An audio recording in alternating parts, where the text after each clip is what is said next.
যতদিন আমাদের মধ্যে জীবন আছে আমরা আমাদের নবীর অপমানের বিরুদ্ধে লড়ে যাব। আমরা চাই আমরা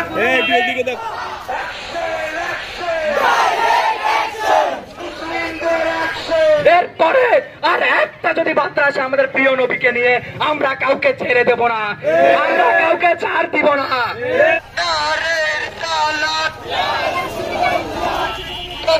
আসবেন না প্লিজ, দয়া করে আমাদের সাথে জয়েন করুন।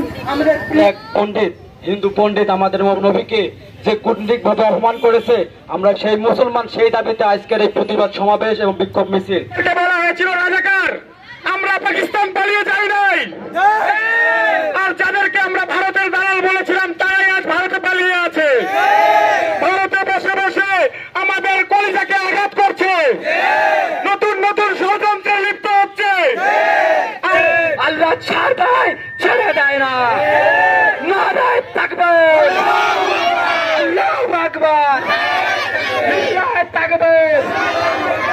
এই বলে আমার বক্তব্য শেষ করলাম। আল্লাহ হাফেজ।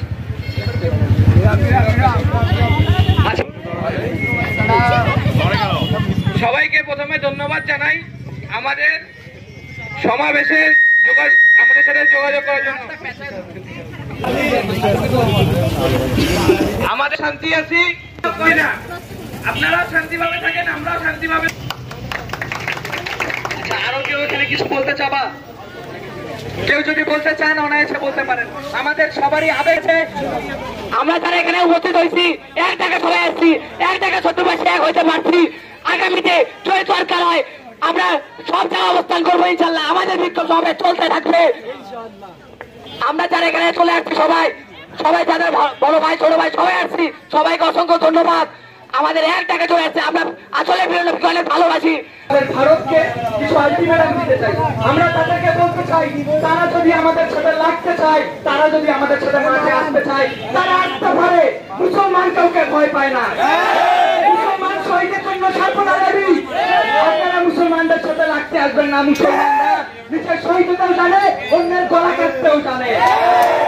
আগামীতে যদি আমাদের একত্রিত হতে হয় সবাই থাকবো তো ইনশাআল্লাহ।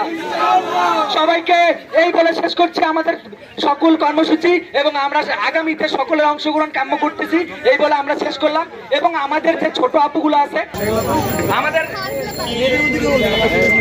আচ্ছা আমরা কিছু আমাদের কিছু ছোট আপু আমাদের সাথে অক্লান্ত পরিশ্রম, আমরা তাদেরকে মন থেকে করতালিতে শুভেচ্ছা জানাই।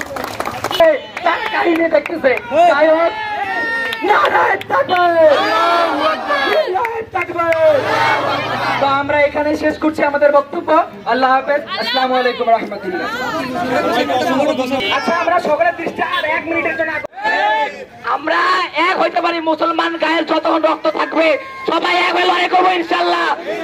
এক ফোঁটা রক্ত আমরা মুসলমান যারা আছি, এক ফোঁটা রক্ত নবীর জন্য সবাই দিয়ে দেবো ইনশাল্লাহ। আগে অনেক ষড়যন্ত্র হয়েছে, আমরা রুখে দিয়েছি, আগামীতেও রুখে দিব। আমার নেতা বিশ্বনবী মুস্তাফা, বিশ্বনবী মুস্তাফা নেতা, আমার নেতা। ভারতের দালালেরা হুঁশিয়ার সাবধান, ইসলামের শত্রুরা হুঁশিয়ার সাবধান। নারায়ে তাকবীর, আল্লাহু আকবার, বিশ্বনবীর অপমান। প্রিয় হাবিব, প্রিয় নবী হযরত মুহাম্মদ সাল্লাল্লাহু আলাইহি ওয়াসাল্লামকে নিয়ে একটা পণ্ডিত এবং এই বিজেপি নেতাকে আমরা অবিলম্বে ফাঁসি চাই। আমরা ইতিমধ্যে আরো জানাতে চাই, আপনাকে স্পষ্ট করে দিতে চাই, আমরা জানি এই পণ্ডিত আমাদের যে নবীকে নিয়ে অপমান করেছে, আমরা এই মুসলমান জাতি কখনো সেটা মেনে নেব না। এই মহানবী সাল্লাল্লাহু আলাইহি সাল্লাম জন্ম না হলে আমরা মুসলমান জাতি কখনোই মুসলমান হিসেবে পরিচিতি গ্রহণ করতে পারতাম না। আল্লাহ তাআলা কিন্তু ছেড়ে দেয়, কিন্তু সাথ দেয় না, সাথ দেয় কিন্তু ছেড়ে দেয় না। আমরা সবাই, আমার ভাইরা কিন্তু হয়তো বক্তব্য কোনো কিছু, আমরা কিন্তু সংখ্যালঘু মুসলমান, আমরা কিন্তু সবাই ভাই ভাই, বাংলাদেশ কিন্তু সবাই ভাই ভাই। আমরা সবাই ঐক্যবদ্ধ ভাবে মিলে থাকতে চাই। তাই হিন্দু ভাইরা আপনারা সবাই মুসলমানদেরকে নিয়ে এবং আমাদের নবীকে নিয়ে কখনো কূটনৈতিক বক্তব্য করবেন না, কখনো অপমান করবেন না, এটাই আমাদের কাছে চাওয়া। আমরা মুম্বাইকে জানাইতে চাই, মুম্বাইবাসী আপনারা যেভাবে আমাদের নবীকে নিয়ে অপবাদ দিচ্ছেন, আমরা যদি মুসলিম জনতা যদি একত্রিত হই, আপনারা মুম্বাইকে 1 নিমিষের মধ্যে আমরা ধ্বংস করে দেবো ইনশাআল্লাহ। আপনারা যাই করেন আমাদের নবীকে নিয়ে কখনো কূটনৈতিক বক্তব্য অপমান করবেন না। এই বলে আমার সংক্ষিপ্ত শেষ করতেছি। আমাদের মাঝে এখন সংক্ষিপ্ত বক্তব্য পেশ করবে।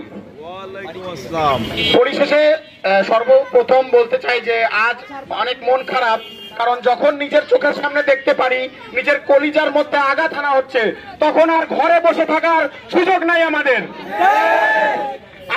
আবার বলতে চাই যে এই পণ্ডিত আমাদের বিশ্বনবী হযরত মুহাম্মদ সাল্লাল্লাহু আলাইহি ওয়াসাল্লামকে অবমাননা করেছে, এবং যেই নেতা অবমাননা করেছে তাদের যদি অনতিবিলম্বে শাস্তির আওতায় না আনা হয়, আমরা মার্চ টু ঢাকা করেছি, এবার মার্চ টু মুম্বাই করব।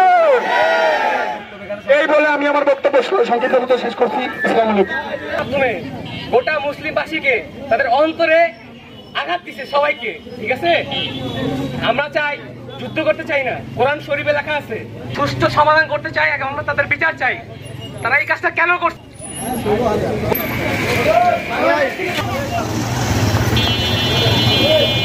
ছাড়তে হবে, ঠিক আছে? এই বলে আমার সংক্ষিপ্ত বক্তব্য। সবাই দেখাইতেছি না।